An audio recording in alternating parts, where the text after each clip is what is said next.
Survei Carta Politika menyebutkan mayoritas responden menyetujui adanya reshuffle. Apakah memungkinkan ada lagi reshuffle, Pak, di ujung? Mungkin. Kapan, Pak? Kapan, Pak, waktunya? Awal tahun? Ada deh. Terima kasih, Pak. Ya nanti. Anak Pulau berbagi berita. Baba News.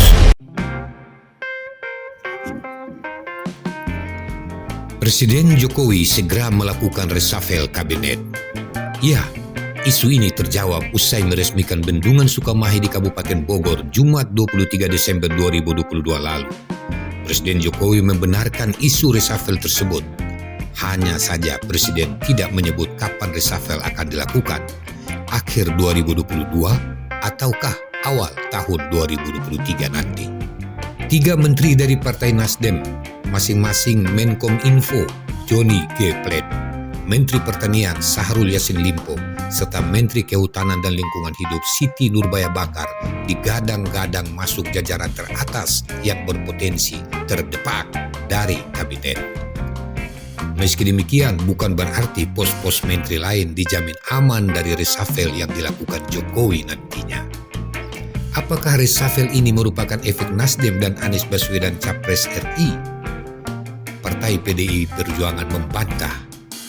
Permintaan evaluasi 2 menteri asal Nasdem ini menurut Sekretaris Jenderal PDI Perjuangan berdasarkan kajian objektif. Diketahui Syahrul dan Siti merupakan menteri dari Partai Nasdem. Usai mendeklarasikan Anies Baswedan sebagai calon presiden 2024 beberapa waktu lalu, desakan terhadap Nasdem untuk keluar dari koalisi pemerintah meruak. Pasalnya, Anies dinilai sebagai antitesa Presiden Joko Widodo. Reshuffle memang lazim terjadi. Presiden Republik Indonesia Joko Widodo sudah beberapa kali melakukan reshuffle kabinet. Terakhir dilakukan pada 15 Juni 2022 lalu. Saat itu, Jokowi mengganti 2 menteri dan mengangkat 3 wakil menteri. Anggota Komisi 4 DPR fraksi PDI Perjuangan Rizky Aprilia menyebut Menteri Pertanian Syahrul Yassin Limpo dan Menteri Lingkungan Hidup dan Kehutanan Siti Nurbaya Bakar mengantongi banyak catatan evaluasi dari komisi tersebut. Ketua DPP PDI Perjuangan Jarod Saiful Hidayat pun meminta Presiden Joko Widodo mengevaluasi Syahrul Yassin Limpo dan Siti. Jarod menilai 2 kementerian ini selalu sibuk sendiri, kesibukan yang tidak berdampak pada kedaulatan pangan dan juga target penerimaan negara bukan pajak PNBP yang menjadi prioritas KLHK. Wakil Sekretaris Jenderal Partai Nasdem Hermawi Taslim enggan berkomentar ihwal catatan terhadap menteri dan partainya. Juru bicara DPP Partai Demokrat Herzaki Mahendra Putra mengingatkan Presiden mesti berhati-hati untuk mengocok ulang menterinya.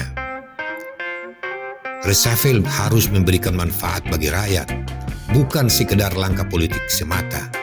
Apalagi menteri sebagai pembantu presiden mesti berfokus memulihkan kondisi negeri, bukan bergenitria memanfaatkan jabatan untuk kampanye.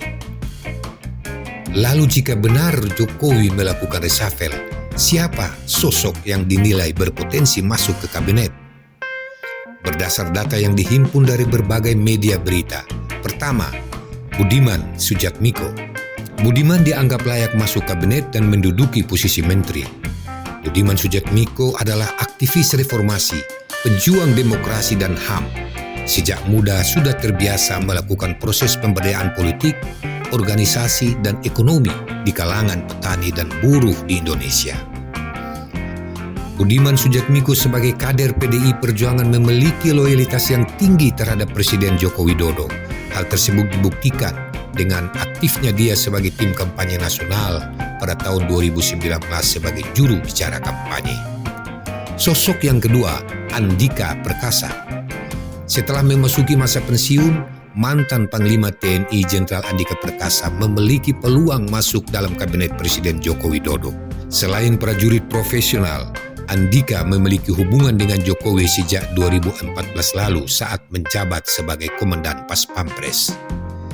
Direktur Eksekutif Indonesia Political Review IPR Ujang Kamarudin memprediksi Jokowi bakal menunjuk Andika Perkasa menjadi menteri. Dan sosok yang ketiga, Tuan Guru Bajang Muhammad Zainul Mazdi. Mantan Gubernur Nusa Tenggara Barat ini dikabarkan akan diangkat Jokowi menjadi Menteri Pertanian, menggantikan Syahrul Yassin Limpo dari Partai Nasdem. Lembaga survei Carta Politika mengungkapkan 61,8% publik menyetujui jika Jokowi melakukan reshuffle.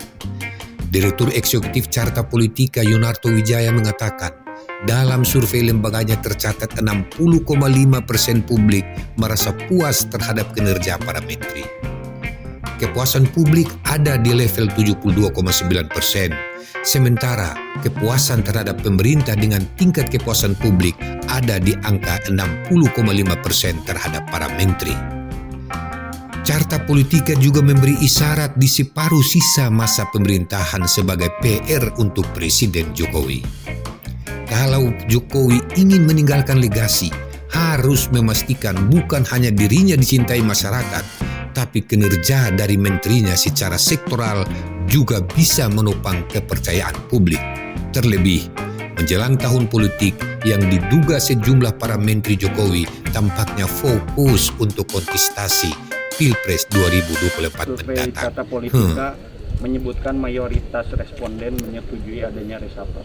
Apakah memungkinkan ada lagi reshuffle Pak di ujung jalan? Mungkin. Terima kasih, Kapan Pak? Bapak. Kapan Pak waktunya? Awal tahun? Terima kasih Pak. Ya nanti.